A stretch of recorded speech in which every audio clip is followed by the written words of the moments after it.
Ja, wie gesagt, ab jetzt wird es fortgeschrittener und ich möchte dir einmal kurz zeigen, ja, was du ungefähr von diesen nächsten Videos erwarten kannst. Es ist eine ganz andere Herangehensweise ab jetzt. Ich werde dir ja nicht immer jetzt genau Note für Note alles haargenau zeigen, nur spielst du dann Note für Note nach. Ich möchte dir ein bisschen erklären, wie das hier funktioniert und was du daraus machen kannst. Aber das Ergebnis könnte dann ungefähr so aussehen. Also ich improvisiere jetzt auch ein bisschen, aber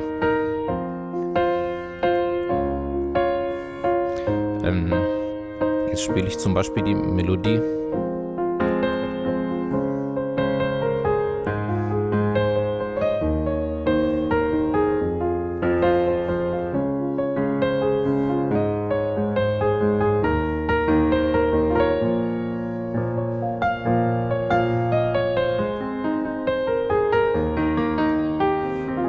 Entschuldigung, B ist das.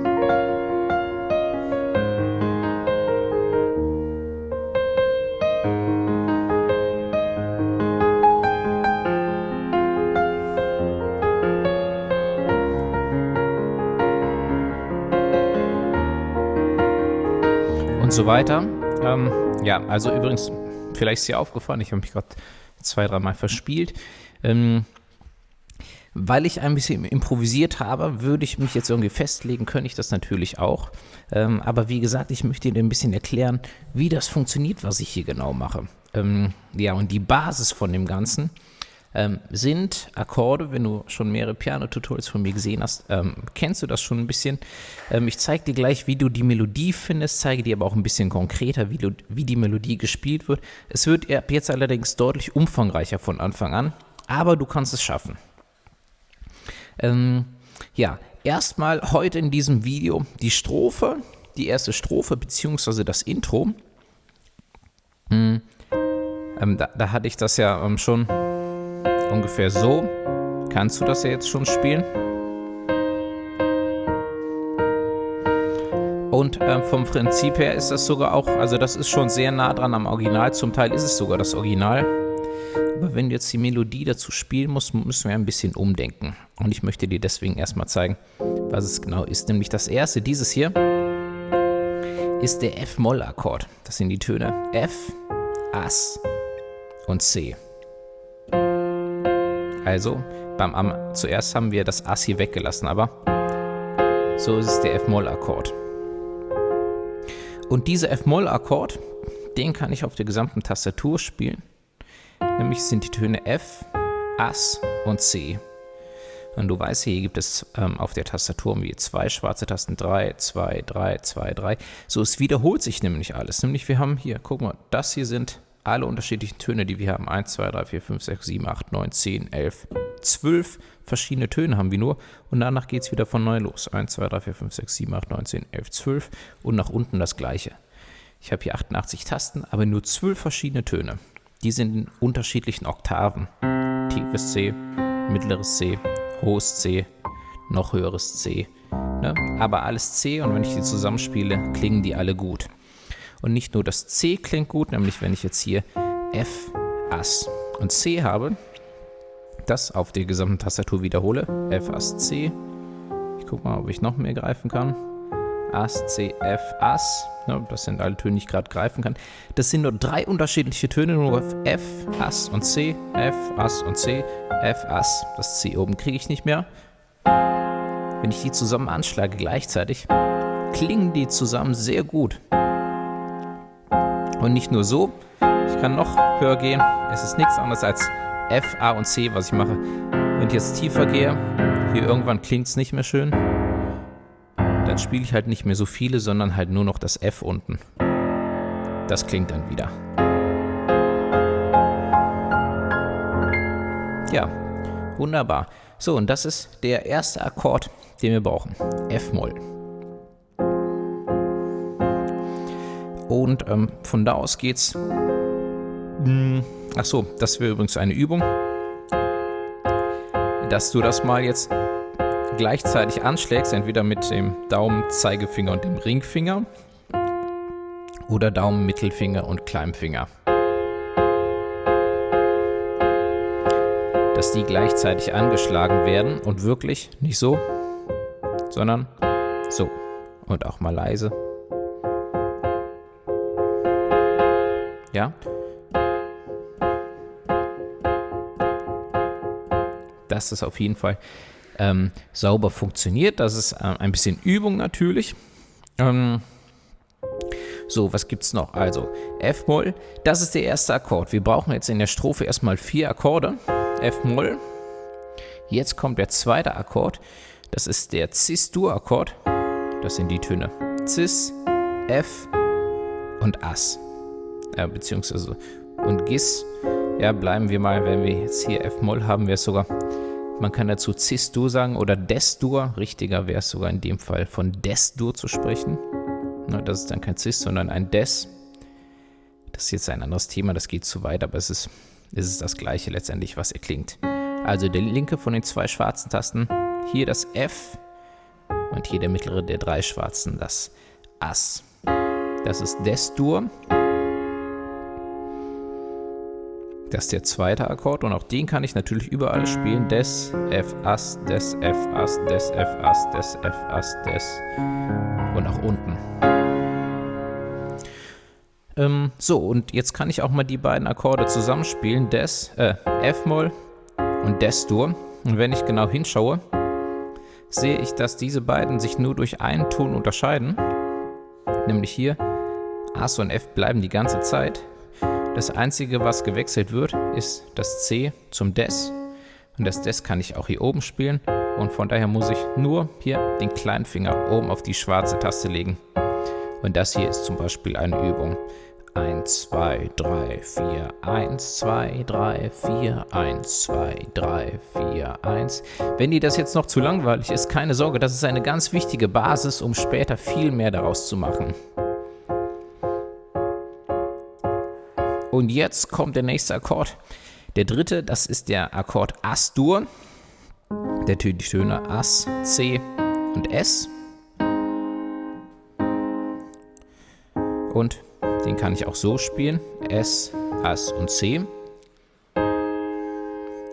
Und übrigens, schau mal, das hier ist F-Moll und As-Dur. Dann lasse ich die beiden liegen. Und nur das F hier mit dem Daumen lege ich hier auf das S. Dann habe ich hier As-Dur. Des und jetzt As. Dann mache ich den hier. Das war Des und hier gehe ich so runter. S und C. Das ist As. Und dann kommt S-Dur. Jetzt kommt der vierte und letzte Akkord. Achtung, das S kann liegen bleiben und da wird hier gespielt G und B. B ist die dritte der 3 schwarzen. So, und das kann ich jetzt auch wieder in einem Rhythmus spielen, den du schon geübt hast im ersten Video. Also F-Moll, Des-Dur, As-Dur und S-Dur. Das klingt jetzt erstmal nicht mehr so schön wie ganz am Anfang. Nämlich so komisch es ist, es kann schöner klingen, manchmal einen Ton wegzulassen. Wie es im Original auch gemacht wird. Ja, das hattest du schon mal gespielt und jetzt spiele ich alle 3 Töne. Es ist Geschmackssache, aber ich glaube, es ist schöner. Oder es beschreibt den Charakter des Stücks besser. Das klingt ein bisschen offener als das. Das klingt ein bisschen runder, harmonischer, ne? Ja, hier sowas nennt man auch Power Chord bei den Gitarristen, wenn die hier den mittleren Ton weglassen des Akkords. Okay, so, jetzt haben wir die Akkorde. Das wäre jetzt mein Ziel, dass du das hier so oft übst, bis du das auch so spielen kannst, wie ich das gerade mache. Und dann im nächsten Schritt kannst du mal die linke Hand dazu spielen, so wie du es schon kannst.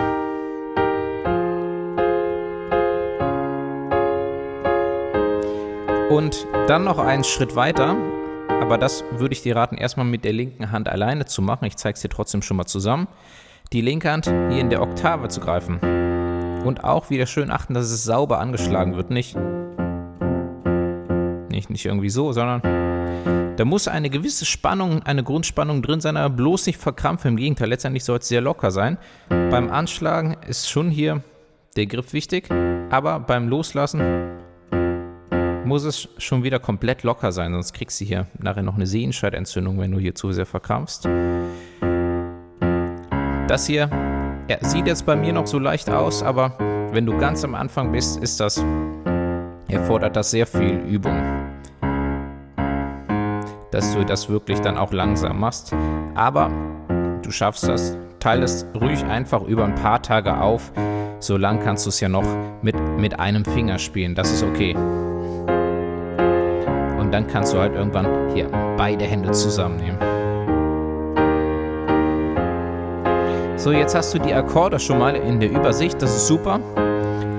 So, nächster Schritt. Pass auf, das, was die rechte Hand macht, kann aber auch die linke Hand spielen. Achtung.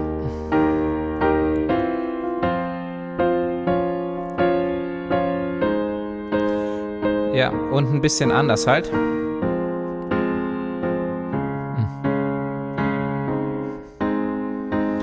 Ja, jetzt ist eine gute Frage, wie du das machst. Also,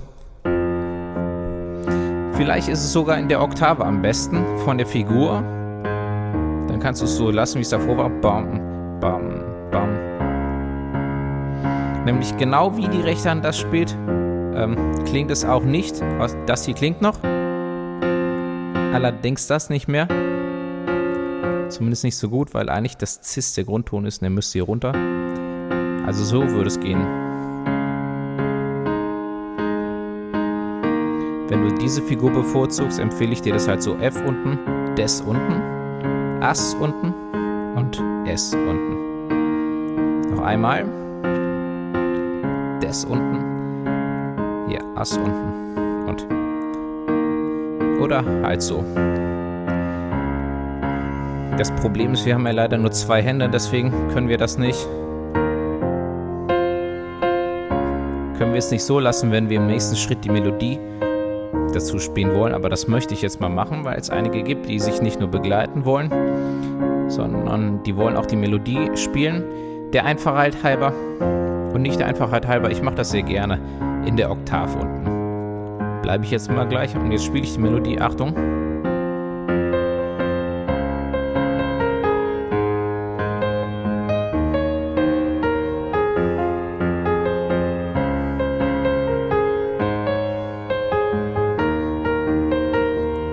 Ja, erstmal bis dahin. Was spielt die rechte Hand? Guck mal, letztendlich, ich habe gerade auch kurz daneben gegriffen. Ich möchte dir was sagen. Ich halte mich da an keine feste Melodie. Ich mache das einfach frei nach Gehör und improvisiere danach mit dem Hintergrund.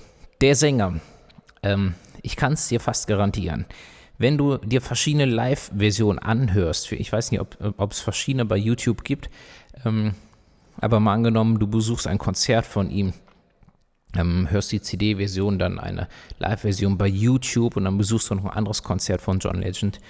Er wird es nicht immer haargenau Ton für Ton gleich singen. Ja, er ist ja auch nur ein Mensch und keine Maschine. Und er würde wahrscheinlich selbst daran kaputt gehen, wenn er das Stück 1000-mal singt und es jedes Mal ganz genau gleich ist. Deswegen improvisieren Sänger. Und dazu kommt, dass ein Klavier keine Stimme ist und eine Stimme kann ganz anders phrasieren als ein Klavier. Eine Stimme kannst du zum Beispiel hier zwischen diesen beiden Tönen, H und C, kann eine Stimme noch viel mehr Töne spielen. Ne? Und pass auf, jetzt leicht mal runter.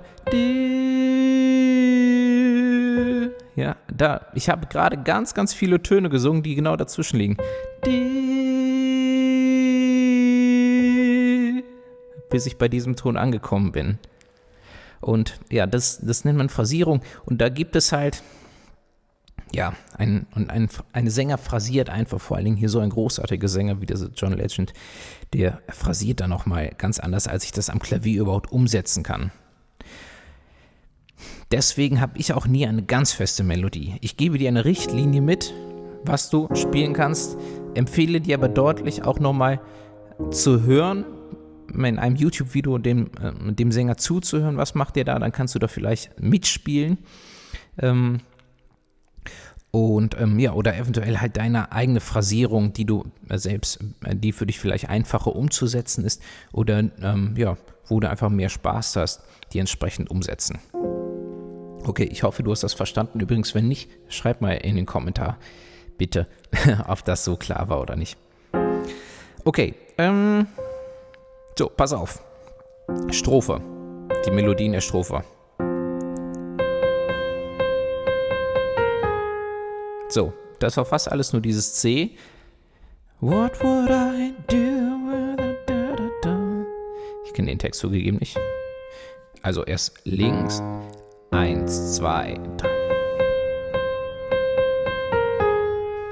Ja, das ist der erste Überabschnitt, den ich spielen würde. Und auch der erste Takt, das ist das über dem F. Ach nee, sogar über dem F und über dem Des. Hier kommt Des nämlich. Also erste Überabschnitt in der rechten Hand, bitte noch nicht mit der linken. Ich zeige dir das nur, dass du es im nächsten Schritt mit der linken machen kannst. So, jetzt weiter mit der Melodie.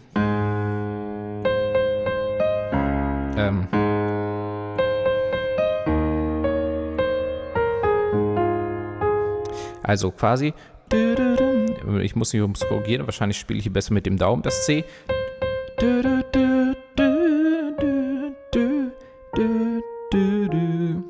So, Daumen, wieder das C.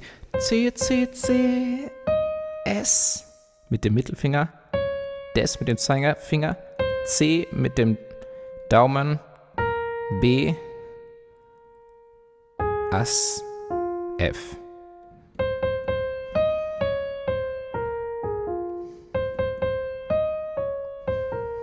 Guck, und jetzt betone ich es auch schon anders. Manchmal mache ich. Guck, jetzt war alles gerade. Bam, bam, bam, bam, bam, bam. Aber ich kann. Guck, da ist ein anderer Rhythmus drin. Nochmal zum Vergleich. Jetzt war alles glatt. Bam, bam, bam. Und jetzt mache ich. Bam, bam, bam, bam, bam, bam. Ja, direkt was ganz anderes. Aber ich will bei keiner Version sagen, richtig oder falsch. Ja, überleg dir da was dir lieber ist. So, jetzt wird es eigentlich wiederholt nochmal. Was haben wir das dann? Nochmal.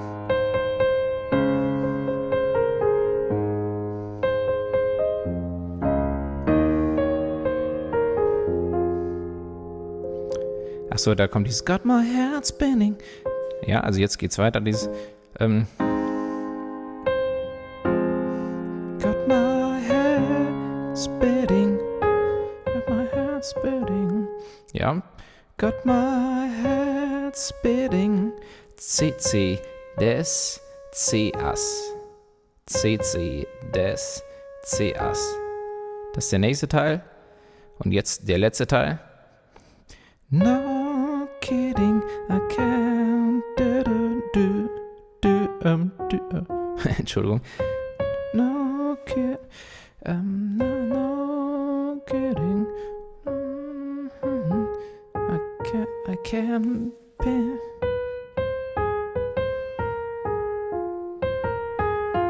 Genau, mit dem No kidding würde ich so machen. No kidding, I can't. Also no kidding. Des, C, Ass. Und dann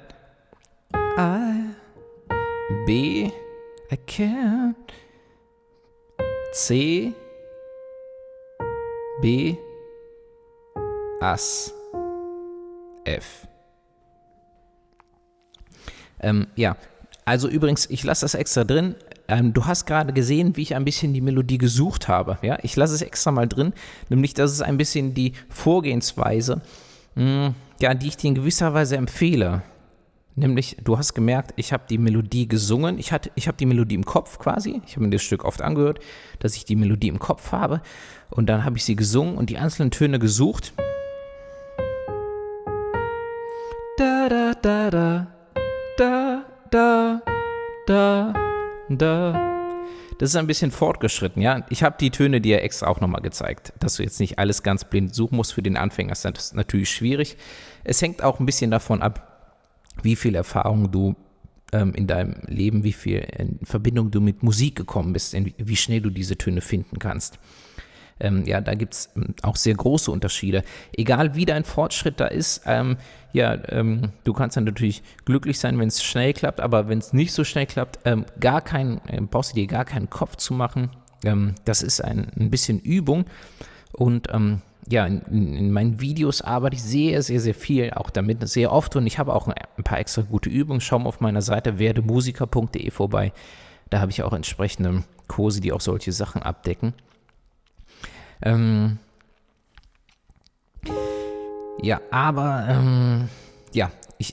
hast jetzt auch ein bisschen gesehen, wie ich das mache, und ich denke, das ist auch eine ganz witzige Vorgehensweise. Ich habe dir aber auch die Töne genannt, und übrigens genau diese Töne, das war jetzt der erste Teil der Strophe, und das kannst du im zweiten Teil der Strophe wiederholen. Ich spiele es hier nochmal einmal langsam vor. Bitte vergib mir, wenn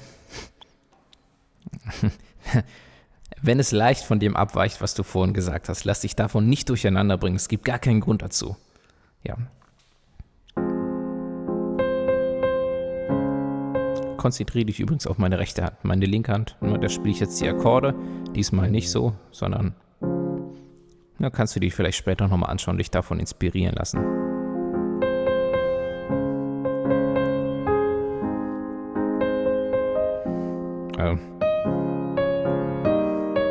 Ich habe mich nur in der linken vertan.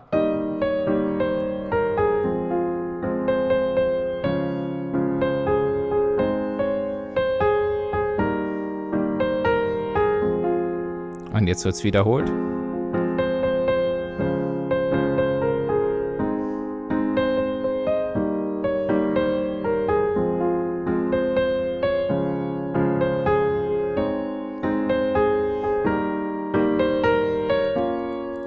Und das ist der letzte Ton. Guckt, nur der letzte, der ist natürlich anders als im ersten Durchgang, weil jetzt hier dieser Zwischenteil, diese Bridge aus dem zweiten Video losgeht mit B-Moll. Und dann muss man hier auch das Des unbedingt spielen. So, aber da machen wir im nächsten Video weiter. Noch eine Anmerkung zum Fingersatz. Mein Fingersatz war gerade nicht sehr vorbildlich. Vorhin, als ich dir die kleineren Schritte gezeigt habe, da war es schon besser.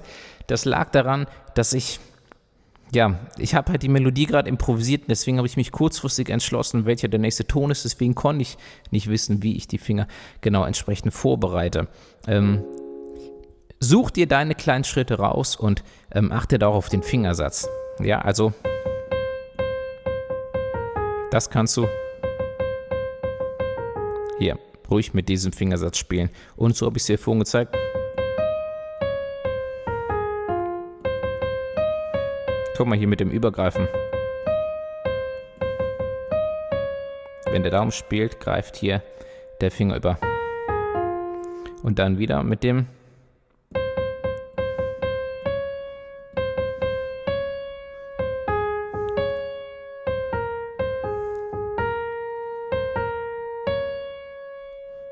bis dahin. Ungefähr. Dieser Fingersatz war definitiv besser als das, was ich vorhin zwischendurch gespielt habe. So. Okay, ich hoffe, du kommst damit klar. Lass es mich auch mal wissen in Form eines Kommentars. Auf jeden Fall vielen Dank, dass du jetzt dabei warst. Ich hoffe, ich konnte dir auch helfen und dir ein paar coole Tipps geben. Im nächsten Video machen wir dann weiter mit dem nächsten Teil. Auch da werde ich dir dann die entsprechenden Akkorde zeigen. Und danach im Video zeige ich dir das Gleiche mit den entsprechenden Akkorden im Refrain. Und immer wieder habe ich ja auch wieder Tipps dazwischen bei. Ganz viel Spaß dabei. Ich hoffe, wir sehen uns im nächsten Video wieder. Check nochmal meine Seite werdemusiker.de mit weiteren Videos, Kursen, Tipps und Tricks. Und danke, dass du dabei warst.